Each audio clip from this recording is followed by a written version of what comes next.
Welcome to Bedtime Stories, presented by Vanishing Trails. Yellowstone National Park is a place of incredible beauty, but also of deep mystery.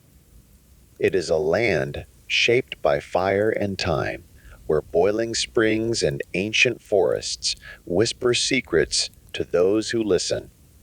Over the years, visitors and park employees have shared strange encounter stories that linger in the quiet of the backcountry, in the empty hallways of historic lodges, and along trails where footsteps echo long after they should have faded. Tonight, we bring you 10 ghostly tales that have been whispered around campfires, passed down through generations.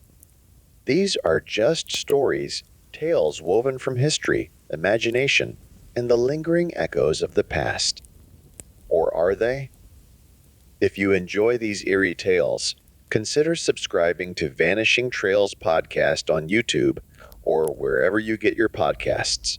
Now settle in, close your eyes, and listen.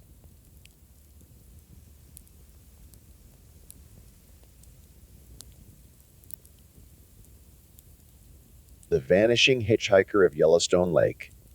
In the summer of 1973, a heavy storm rolled across Yellowstone Lake. Park Ranger Daniel Harris had been making his late-night rounds when his headlights caught something unusual: a woman, drenched from head to toe, standing on the side of the desolate road. She wore a blue dress, the kind that looks strangely out of place for a late-night storm. Feeling a sense of urgency, Daniel pulled over and offered her a ride to the Lake Yellowstone Hotel, the nearest shelter from the downpour. Without a word, she nodded and climbed into the back seat. Her presence sent a chill through the car, her wet hair dripping onto the leather seats. As they drove, Daniel attempted to make small talk, asking if she had been caught in the storm while hiking, but she remained silent, staring out at the lake. Her reflection in the window seemed oddly delayed, lingering in the glass even after she turned her head. The silence in the car grew unbearable, as if the storm outside wasn't the only thing pressing in on them. Finally, they reached the hotel. Daniel turned to speak to her, but the back seat was empty. A single puddle of water remained where she had sat. Daniel rushed into the hotel and described the woman to the receptionist. Her face turned pale as she told him, "You're not the first. That woman drowned in Yellowstone Lake decades ago." Some say she had been a bride, while others claim she was a lost traveler. But her presence had never truly left. The receptionist then told Daniel that others, many over the years, had seen the same woman. There had been reports from guests at the hotel who claimed to hear the sound of a woman's soft crying by the water late at night. The scent of damp clothes would sometimes hang in the hallways, as if she were still wandering, waiting for a ride that would never come. The Phantom Bellhop of Lake Yellowstone Hotel. The Lake Yellowstone Hotel, with its grand colonial charm, has stood since the late 19th century, welcoming visitors from all over the world. Among the many employees who have worked within its halls, one name is still whispered among staff: Peter, the bellhop who never left. Peter was known for his diligence, always eager to help guests. But one stormy evening, a tragic accident sent him and a group of tourists into the lake when their boat capsized. Peter never resurfaced. His body was never found. Shortly after his disappearance, guests began reporting something unusual: a helpful bellhop who would assist with luggage, only to vanish before receiving a tip. Some guests described seeing a young man in an outdated uniform standing at the end of the hallway, watching silently before turning a corner and disappearing. As the years went by, the sightings became more frequent. A few guests swore they saw Peter's reflection in the old mirrors hanging in the hallways, his movements always one step behind them, as though they were being shadowed by someone long gone. Some even claimed to hear the distinct sound of the bellhop's footsteps just behind them when they walked the hotel's long corridors at night. The staff, too, became accustomed to hearing soft knocking sounds from the front desk at times when no one was there. On rare occasions, employees would leave their coats at the desk, only to find them moved, neatly folded, just hours later. Some say that Peter's spirit lingers in the hotel, drawn to the work he loved. Others speculate that he has unfinished business, still seeking to make sure the guests are taken care of, even though his body was never claimed by the lake.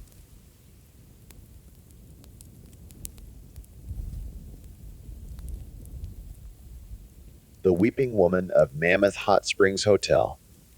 The Mammoth Hot Springs Hotel has welcomed travelers for over a century, but one room in particular holds a tragic legend.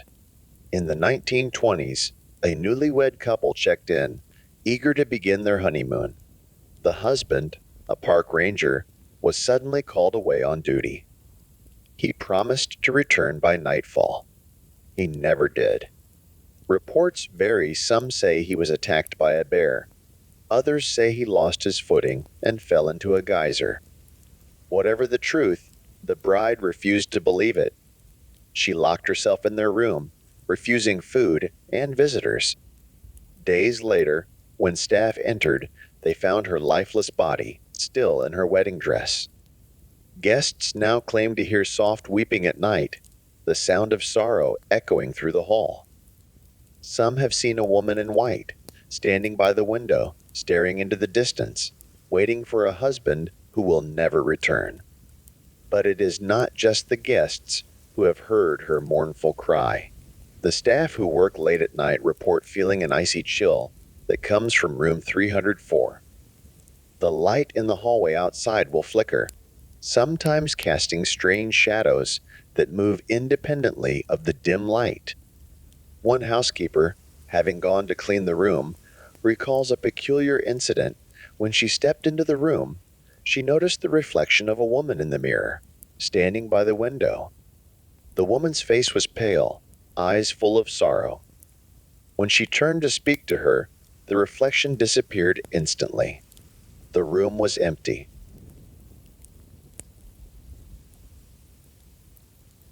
The shadow of Specimen Ridge. Specimen Ridge is known for its petrified trees, remnants of an ancient forest preserved in stone. But something else lingers here. In the 1930s, a park ranger named Thomas McAllister patrolled this area. One evening, he radioed in, saying he was following strange footprints. His radio crackled. Then, silence. The search team found his belongings neatly placed beside a tree, his footprints stopping abruptly, as if he had vanished mid-step. His body was never found. Now, hikers report a strange shadow in the distance. It moves when they move. It stops when they stop. But no matter how close they get, there is no one there. Just a feeling of being watched. Some hikers have also reported hearing whispering voices on the wind. Low and unintelligible at first, the whispers seem to follow them along the trail, only growing louder as they move deeper into the ridge. Yet, when they turn to look, no one is there, just the endless, eerie silence of the wilderness. Several visitors believe the shadow is not a mere trick of the mind. They think it's the ghost of Ranger McAllister, still patrolling the ridge, searching for whatever it was that claimed his life. Some even say they've seen him, a dark figure standing among the petrified trees, his eyes following them as they pass.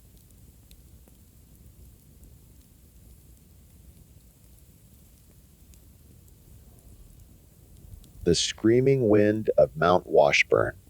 Mount Washburn is one of the most popular hikes in Yellowstone, offering breathtaking views of the park. But some hikers find themselves unnerved by something beyond the scenery, a wind that howls with an unnatural, human-like scream. In the early 1920s, A group of explorers made their way to the peak. They had heard the stories the old legends passed around campfires about the wind on Mount Washburn, but they dismissed it as superstition. As they neared the summit, the wind began to pick up. It didn't sound like any wind they had ever heard before. At first, it was a low moan, like something in the distance. Then, it grew louder, turning into a full-blown scream. The group froze in place, staring into the abyss, unsure of what was happening. Some of the explorers swore they saw figures moving through the mist, shadows darting between the trees, and disappearing into the distance. Their hearts raced, the wind cutting through their clothing and making it feel as though the mountain itself was alive. The scream grew louder, and with it, a sense of impending doom. When the group made it back to the trailhead, they were shaken and confused. One of the explorers who had been acting as the leader of the group refused to speak of the event, becoming withdrawn and restless.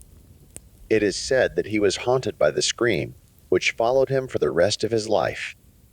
He would often be seen staring at the sky, as if waiting for the wind to return. Some hikers still hear that scream today. They say the wind on Mount Washburn can take on the sound of a person in agony, calling out in the dark just beyond reach.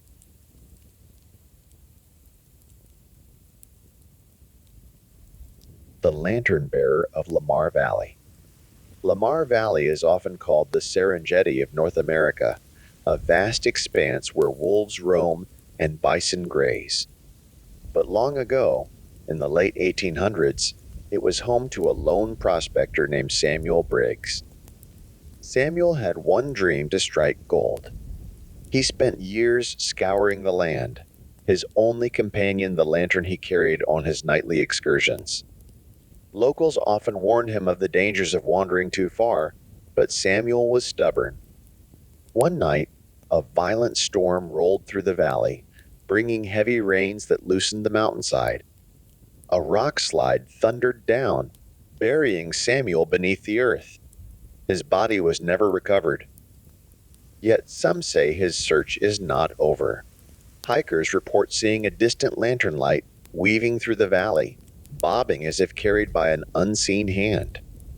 But whenever they try to approach, the light flickers and vanishes into the darkness. Some believe it's just a trick of the mist. Others whisper that it's Samuel, still searching, still hoping to strike it rich. At times, travelers swear that the light grows brighter as they get closer.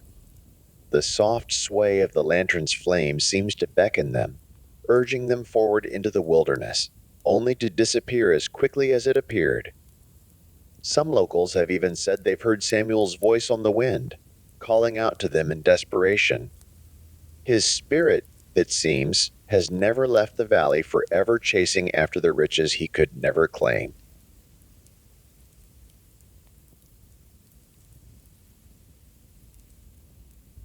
The ghostly campfire of Slough Creek. Slough Creek is a beautiful and serene spot, a place where visitors can enjoy the peace of the backcountry. But not all who have camped there feel the same way. In 1958, a group of young friends decided to camp at Slough Creek for the weekend. As evening settled in, they made a fire and began telling stories, the flames dancing in the cool night air. It was supposed to be a carefree time, but something felt off. They were not alone. As the fire crackled, one of the group noticed something strange in the distance, a faint light flickering between the trees. At first, they thought it was another camper, but the light was moving erratically, as if being carried by someone walking through the woods. They called out, but there was no response. The figure in the distance continued moving, and the light grew brighter, closer. When they finally stood to investigate, they realized something terrifying. There was no one there. The group hurried back to their campfire, their nerves on edge. But as they sat down again, one of them noticed that their fire was flickering strangely.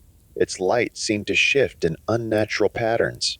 like shadows from figures that weren't there. The air grew thick, and the whispers of the wind seemed to carry voices, low and unintelligible.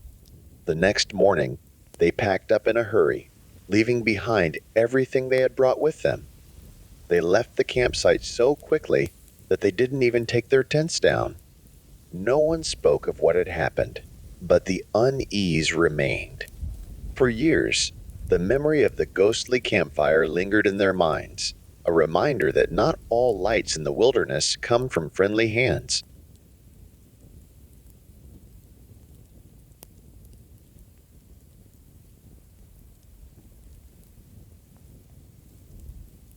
The raging fire of Gibbon Falls. Gibbon Falls is known for its beauty and serene surroundings, but not all who have visited the falls have walked away with fond memories. In 1912, a large wildfire swept through the area, destroying everything in its path. As the fire raged, a young couple, Marie and Joseph, found themselves trapped at the falls, unable to escape the advancing flames. Desperate to survive, they took shelter in a small cave near the base of the waterfall, hoping the smoke would clear and the fire would pass. But it didn't. As the fire crept closer, the two of them were overcome with smoke and heat. They never made it out. Their bodies were later found, charred and burned beyond recognition. Ever since, visitors to Gibbon Falls have reported strange occurrences. Some hear the sounds of distant screams carried on the wind, echoing from the canyon walls. Others claim to see figures silhouetted against the orange glow of the setting sun, their shapes indistinguishable from the smoke and ash. But the most unsettling accounts come from those who camp near the falls at night. They report hearing the sounds of crackling flames and the faint whispers of a couple calling out for help. Some swear they've seen figures in the mist, moving as if trying to escape the fire, only to vanish into the smoke. It is said that Marie and Joseph's spirits never left the falls, their lives claimed by the flames they could not outrun.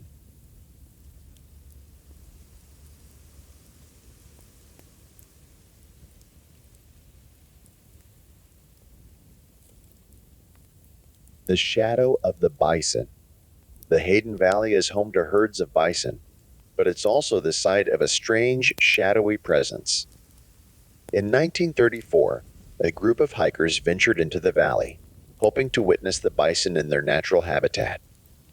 They were warned of the dangers of approaching the wild animals, but their excitement led them to ignore the cautions. As they walked deeper into the valley, they noticed a massive bison in the distance. Its eyes seemed to gleam unnaturally bright against the dull gray of the sky. It stood motionless, staring at them. They took photos, but something was off. The bison's form looked distorted, like a shadow that didn't quite belong to the earth. One of the hikers, a man named Samuel, moved closer, thinking it was an opportunity to get a better picture. But as he approached, the bison slowly turned its head, locking eyes with him. Suddenly, it charged. The hikers scrambled, but Samuel was knocked to the ground. The bison stopped just short of him, its massive form looming over him, but there was no attack. As Samuel rose, he realized that the bison was no longer a physical animal. It had vanished, leaving nothing behind but an unnerving sense of dread. To this day, some travelers claim to see the shadowy figure of the bison on foggy mornings, standing in the distance, watching them from afar. Some believe it's not a bison at all, but the spirit of one that once roamed the valley, its presence forever lingering. Thank you for joining us tonight from the heart of Yellowstone National Park.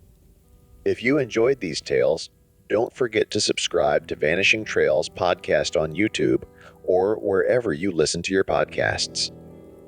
We have many more stories waiting for you, each one grounded in the mysteries of America's national parks. Sleep tight, and remember, Sometimes the spirits of the past are never too far behind.